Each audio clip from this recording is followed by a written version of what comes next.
Bienvenue dans cette rubrique Les deux sessions dans la presse qui se veut un tour d'horizon de ce qui s'est décrit dans les médias sur cet événement. Les deux sessions politiques nationales se sont terminées mercredi. C'est maintenant le temps des bilans pour les médias chinois. Le quotidien Economic Daily a passé en revue les 14 mots-clés concernant la vue du peuple qui ont été à maintes reprises mentionnés par les membres et les députés. L'éradication de la pauvreté vient en première place. Le journal a cité le directeur de la Commission nationale pour le développement et la réforme, Xu Shaoshi, qui considère la lutte contre la pauvreté comme la priorité du gouvernement.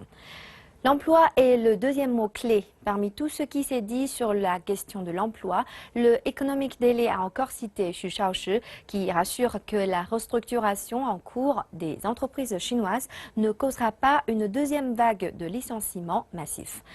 Il a ensuite été question de l'impôt sur le revenu. Le ministre des Finances, Lou Jiwei, affirme que la simple augmentation du seuil d'imposition pourrait causer certaines injustices et des réformes visant à établir un système d'imposition plus rationnel ont été soumises à l'APN. Vient ensuite le revenu des agriculteurs. Le ministre de l'Agriculture, Han Changfu, admet que la mission d'augmenter le revenu des agriculteurs durant le 13e plan quinquennal n'est pas facile. Il a proposé 5 voies, dont l'intégration des zones rurales et urbaines et des politiques favorables. Quant à la sécurité alimentaire, la détermination du gouvernement est très ferme avec ces phrases bien rassurantes de M. Ra. Même si nous ne pouvons pas éradiquer complètement les problèmes de sécurité alimentaire, notre attitude doit démontrer un niveau de tolérance zéro. L'autre mot-clé, la santé. Ces deux dernières sessions politiques ont été marquées par le concept de l'intégration du traitement, de la prévention et de la pension. Quant à l'éducation cette année, la justice éducative reste un thème de prédilection. Le ministre de l'Éducation, Yuan Guiren, affirme que les politiques vont plutôt pencher sur les régions rurales et sur les enseignants dans ces régions. L'autre sujet chaud, la pollution. Le ministre de la Protection environnementale, Chen Zining, souligne les efforts considérables du gouvernement pour lutter contre ce fléau qui ont déjà porté fruit. Mais il faut du temps. Le Economic Daily a aussi présenté d'autres mots clés abordés lors des deux sessions, comme le développement vert, le prix de l'immobilier, l'ouverture des quartiers, le réaménagement des quartiers délabrés, la politique du deuxième enfant, etc. En révisant ces sujets qui touchent directement la vie du peuple, on s'aperçoit que les sessions annuelles politiques en Chine, ce n'est pas seulement la langue de bois. C'est toute l'intelligence politique chinoise rassemblée en quête d'une meilleure vie pour le peuple. Les deux sessions sont une fenêtre d'observation sur la Chine pour le monde. Cette année marque la première année du 13e plan quinquennal de Chine. 3200 journalistes chinois et étrangers ont participé aux deux sessions de cette année, dont plus de 1000 journalistes étrangers venant de 234 agences de presse de 65 pays. Un article de l'agence de presse Xinhua s'est intéressé à la participation des journalistes étrangers dans les deux sessions. Le nombre de journalistes japonais est de 272 contre 200 l'année dernière. Celui des journalistes britanniques est de 115 contre 50 l'année dernière. Et du côté des États-Unis, toujours 200, alors que la France et l'Allemagne ont envoyé plus de 50 journalistes. Plus de 9 versions du rapport d'activité du gouvernement chinois ont été réservées aux journalistes.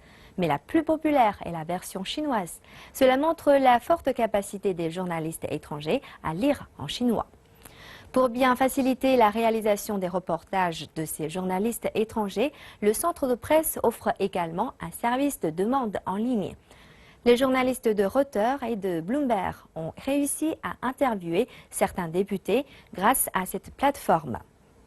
Et durant les conférences de presse, les journalistes de la presse étrangère comme Reuters, Bloomberg, le New York Times, le Financial Times, le Wall Street Journal et CBS ont eu l'occasion de poser des questions. Un autre groupe de journalistes a été également présent durant plusieurs conférences de presse.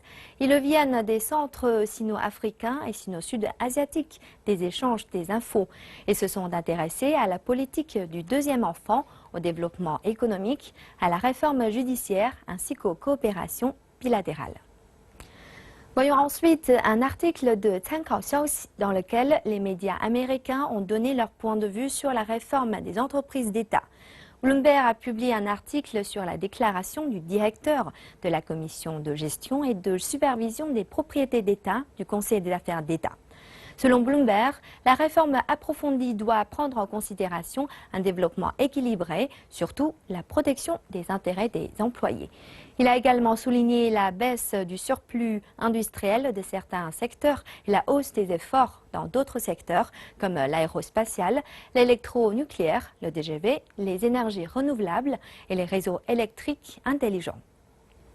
Cancao Xiaoxi a aussi cité un article du Wall Street Journal en disant que dans le cadre de la réforme des entreprises d'État, le gouvernement chinois pensera tout d'abord à la fusion et aux acquisitions pour baisser le risque des faillites. Cet article a montré les réussites de la fusion des 12 grandes entreprises d'État au cours de l'année dernière. Il s'agit des industries énergétiques et du transport. Selon cet article, augmenter davantage les performances des entreprises d'État est une priorité pour le gouvernement chinois. Cette série de réformes des entreprises d'État vise des profits de 30% d'ici 2020 au gouvernement. Jusqu'à présent, le plus grand taux de profit a été de 25%.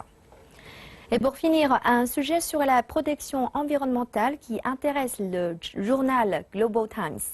Son article commence par le titre d'un reportage de l'Associated Press intitulé « Selon le gouvernement chinois, malgré le ralentissement de la croissance économique, la Chine ne cherchera pas une croissance économique au détriment de l'environnement ». Dans cet article, il a cité les points de vue de plusieurs médias sur la protection environnementale en Chine.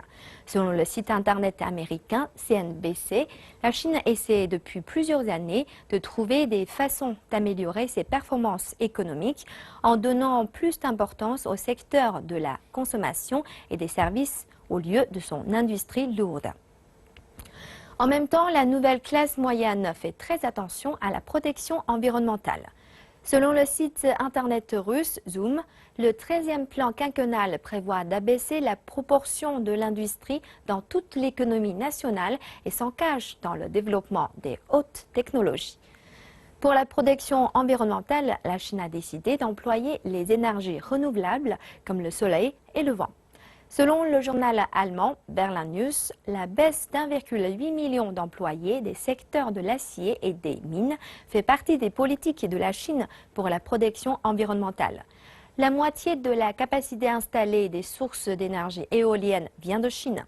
Et d'ici 2020, la capacité installée des sources d'énergie solaire atteindra 1 million de mégawatts. Beijing a fixé un objectif de la vente de 5 millions d'automobiles de nouvelle énergie d'ici 2020. Selon le journal anglais The Guardian, la quantité des émissions de carbone en Chine atteindra bientôt son apogée. En Chine, l'utilisation des énergies renouvelables remplacera sa dépendance au charbon. Sa consommation en charbon en 2015 a baissé de 3,7% par rapport à la même période l'an dernier et celle de 2014 a également baissé de 2,9%.